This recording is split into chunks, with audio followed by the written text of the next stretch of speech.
Hi everyone. So today topic is Ganit Prakash part 1 class 6 chapter 6 and page number 132 figure it out. So इस video में हम इस area and perimeter chapter का जो first exercise है उसको हम सॉल्व आउट करने वाले हैं. सो इसमें फर्स्ट क्वेश्चन की वीडियोस मैंने ऑलरेडी डाल रखी हैं. आज हम जो करने वाले हैं वो क्वेश्चन नंबर 2 है. So question number 2 is a rectangle having side length 5 cm and 3 cm is made using a piece of wire. अब अगर एक पीस ऑफ वायर है इनके पास और उन्होंने उस पीस ऑफ वायर से एक रेक्टेंगल को फॉर्म किया है और उस रेक्टेंगल की जो लेंथ है वो 5 सेंटीमीटर्स है एंड जो उसकी ब्रेथ है वो 3 सेंटीमीटर्स है. So if the wire is straightened and then bent to form a square, अगर इस वायर को स्ट्रेट कर दिया जाए दोबारा से और उसके बाद उसको बेंड करके एक नया स्क्वायर बना लिया जाए, what will be the length of the side of a square. So उस स्क्वायर की क्या साइड होगी. अब यहाँ पर एक चीज़ जो हमारी बहुत ही गौर करने वाली और ध्यान देने वाली है कि पीस ऑफ वायर जो है वो सेम है, ना उसको हमने कट किया है ना उसको हमने एक्सटेंड किया है. इसका मतलब वो पीस ऑफ वायर अगर जितने भी सेंटीमीटर का है वो उतना ही है. दैट मीन्स इसमें हमें पेरीमीटर निकालने की ज़रूरत है. सो अगर हम रेक्टेंगल के हमारे पास एल भी है और बी भी है, यानी कि लेंथ और ब्रेथ को अगर हम यूज़ करके उस रेक्टेंगल का पेरीमीटर निकालते हैं तो रेक्टेंगल की जो पेरीमीटर है वो पूरा वायर का मेजरमेंट होगा.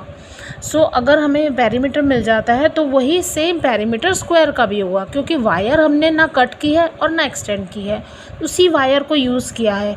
और पेरीमीटर क्या होता है, बाउंड्री.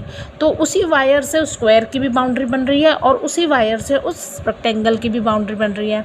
अगर रेक्टेंगल की बाउंड्री जितनी आएगी उस वायर से, सेम ही स्क्वायर का भी पेरीमीटर होगा. और स्क्वायर के पेरीमीटर के अगर हमारे पास अवेलेबल है तो हम इजीली स्क्वायर का फॉर्मूला लगा के पेरीमीटर का हम उसकी साइड को फाइंड आउट कर सकते हैं.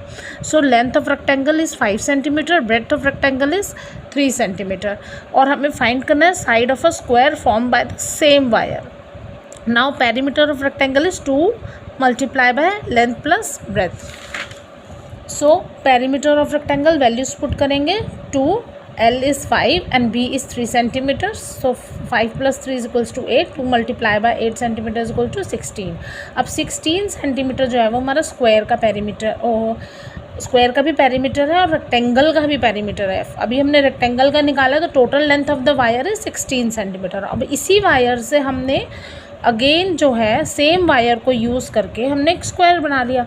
अब इस स्क्वायर का पेरीमीटर भी 16 ही होगा. So perimeter of a square is equals to 4 into side, इसका ये फॉर्मूला है. So perimeter of a square हम उसकी value 16 centimetre, 4 multiply by side. Side is not given, यही ट्रांसपोर्टेशन रूल फॉलो करेंगे हम. 4 जो है वो हम उसको ट्रांसपोर्ट कर देंगे LHS में. सो वही रूल ट्रांसपोर्टेशन का कि यहाँ पे ये मल्टीप्लाई में है तो यहाँ जाके डिवाइड में हो जाएगा. तो 16 centimetres divided by 4 is equals to side, तो 4 centimetre. 16 divided by 4 is equals to 4 centimetre. 4 centimetre is the side of a square. Thank you. और अगर वीडियो अच्छी लगे तो please like share and subscribe ज़रूर करें, इससे हमें बहुत मोटिवेशन मिलती है.